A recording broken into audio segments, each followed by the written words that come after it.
A loyal husband gets divorce papers from his own father-in-law on his anniversary, but when he reveals what he already knew, the entire family breaks in shock, and tables turn forever. I never imagined that on my anniversary, the man who toasted our marriage years ago would hand me my divorce papers. I stared at him, unable to breathe, wondering how my love story turned into a battlefield. The restaurant lights felt too bright, the music too soft, the air too thin. I waited for my husband to speak, to defend me, to at least look at me, but he kept his eyes lowered, as if I was a stranger sitting at his table. His father leaned back in his chair, wearing that smug half-smile he always reserved for moments where he believed he had won. He slid the pen toward me like I was signing for a package, not losing a marriage.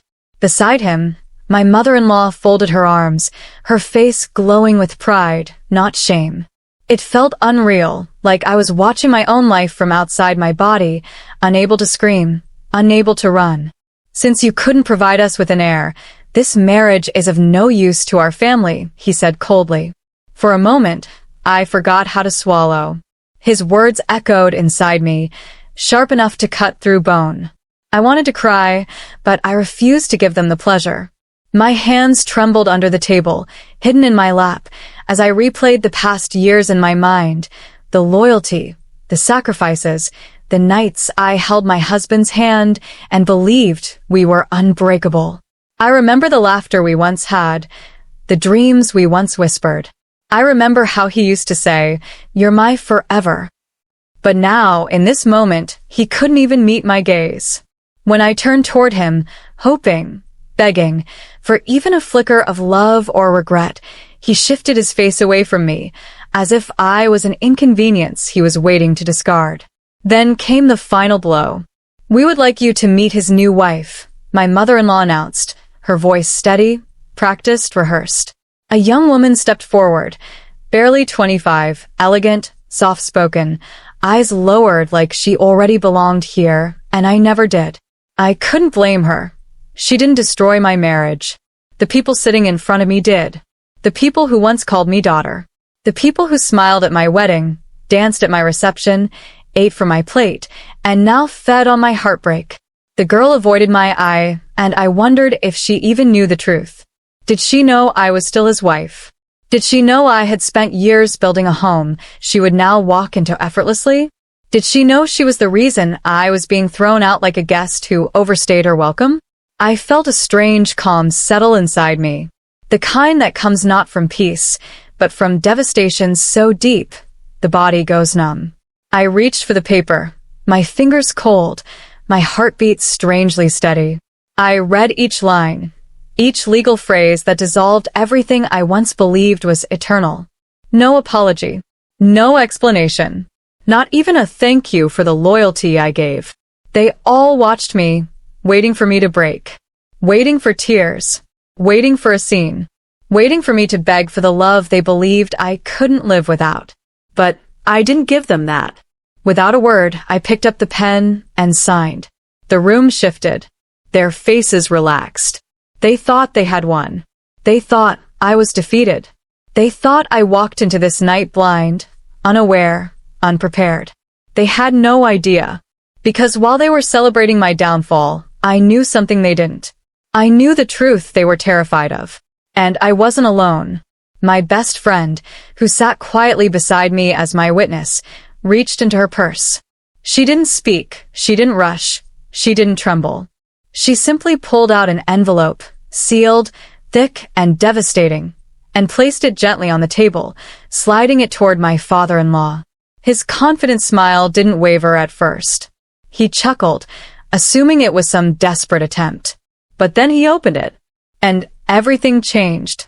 The color drained from his face. His hands shook. His eyes widened. For the first time that night, he looked powerless, broken, exposed. My husband leaned in to read, and his expression collapsed with it.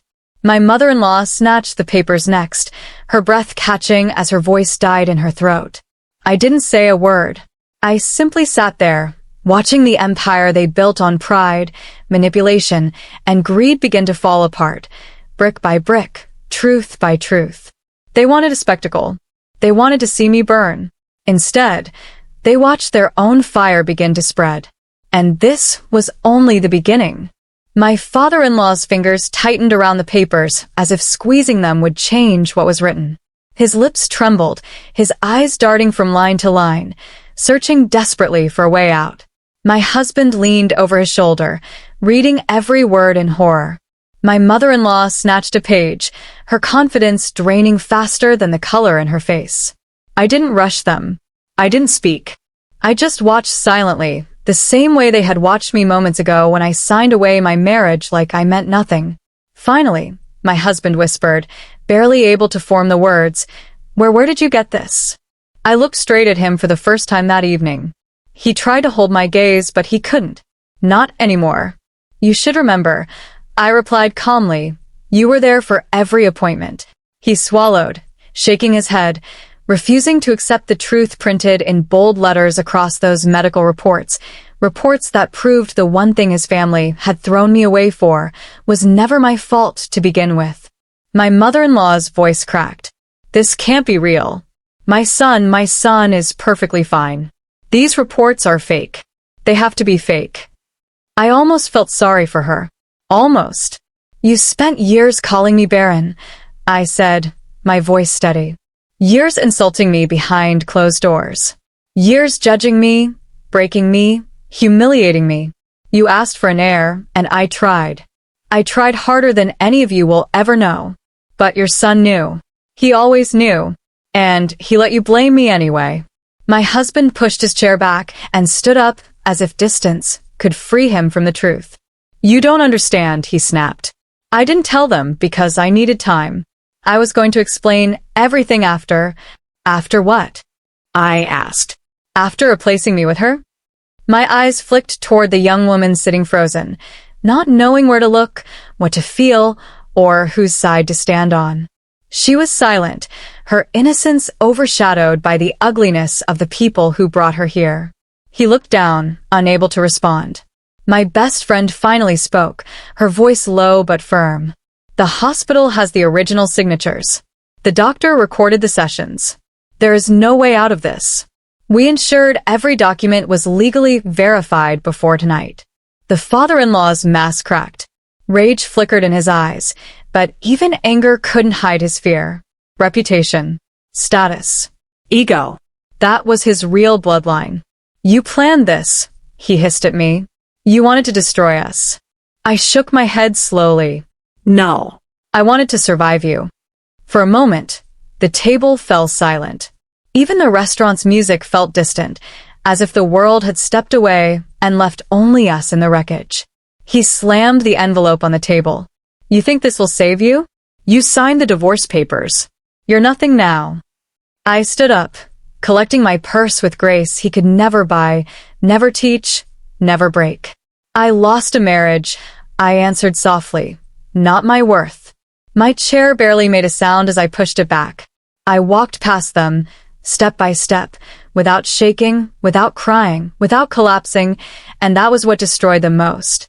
But before I could take the final step away from the table, the young woman, the so-called new wife, suddenly reached out and grabbed my wrist. "Is it true?" she asked, her voice trembling. "He can't have children?" I looked into her eyes. She wasn't my enemy. She was just another life caught in their web. I nodded once. Her hand slipped away from me as she turned toward my husband, betrayal flooding her expression. Whatever love story they had promised her collapsed before it even began. "You lied to me," she whispered to him. "You said she was the problem. You said your family needed an heir. You used me." He tried to defend himself, stuttering excuses, but she backed away in disgust. I could have left then. I should have left then. But there was one last truth they all needed to face.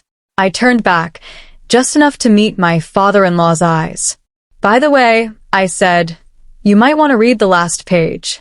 The one about your son's business trips. I believe you'll find the hotel records enlightening." My husband froze. My mother-in-law's head snapped up. My father-in-law ripped through the pages until he found the hotel receipts, dated, signed, recorded. Proof of the affairs he thought he had so carefully hidden. Proof that while I waited for him at home, he was building lies with other women behind locked doors.